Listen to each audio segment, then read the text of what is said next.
হেই বন্ধুরা, আসসালামু আলাইকুম। আশা করি ভালো আছেন। আমরা চলে এসেছি আজকে দক্ষিণ কেরানীগঞ্জের ব্রাহ্মণগাঁওয়ে।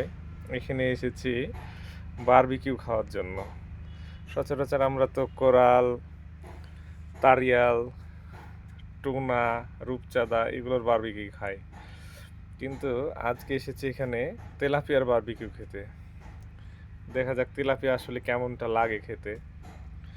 তো তেলাপিয়ার যে সাইজ, এখানে এখানে আপনি বিভিন্ন সাইজের তেলাপিয়া পেয়ে যাবেন। কিছু কিছু তেলাপিয়া আছে যেগুলো 1-2 কেজি ওজন হবে এরকম। তবে এখানে চাইলে টুনা, কোরাল, তারপরে রূপচাঁদা, আরও অন্যান্য মাছ একটু খোঁজাখুঁজি করলে পেয়ে যাবেন। তবে এখানে এগুলো ছাড়া আরও বেশ কিছু চাইনিজ রেস্টুরেন্টও আছে। আমরা ওইখানেও গেছিলাম, কিন্তু আমাদের মূল উদ্দেশ্য আজকে তেলাপিয়ার বারবিকিউ আর কাঁকড়া ফ্রাই খাওয়া। সেজন্য আমরা চলে এসেছি এইখানে। তো দেখুন কি সুন্দর তেলাপিয়াগুলোকে পরিষ্কার করে কেটে নিয়ে এসে তারপরে মশলা মাখানো হচ্ছে।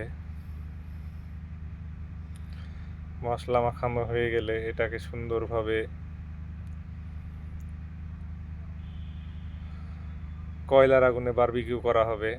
আর ওইদিকে আমাদের কাঁকড়াগুলো ফ্রাই করা হয়েছে।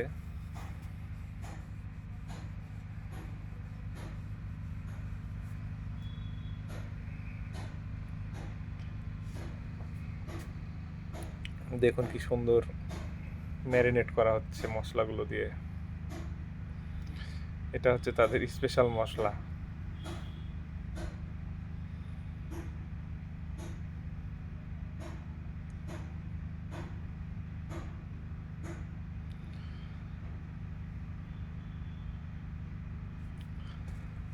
জায়গাটাও বেশ ভালোই, খারাপ না।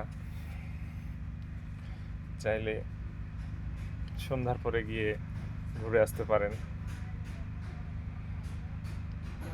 মনোমুগ্ধকর পরিবেশ।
অবশেষে আমাদের বারবিকিউটি খাওয়ার জন্য প্রস্তুত, কিন্তু দুঃখের বিষয় হলো যে খাওয়ার ভিডিওটি করা হয়নি, মানে ইচ্ছাকৃত করি নাই আর কি। তবে কোয়ালিটি বেশ ভালোই, অনেক ভালোই বানাইছে বারবিকিউটা। তো আমরা লুচি দিয়ে খেয়েছিলাম, চাইলে আপনারাও খেতে পারেন। ধন্যবাদ।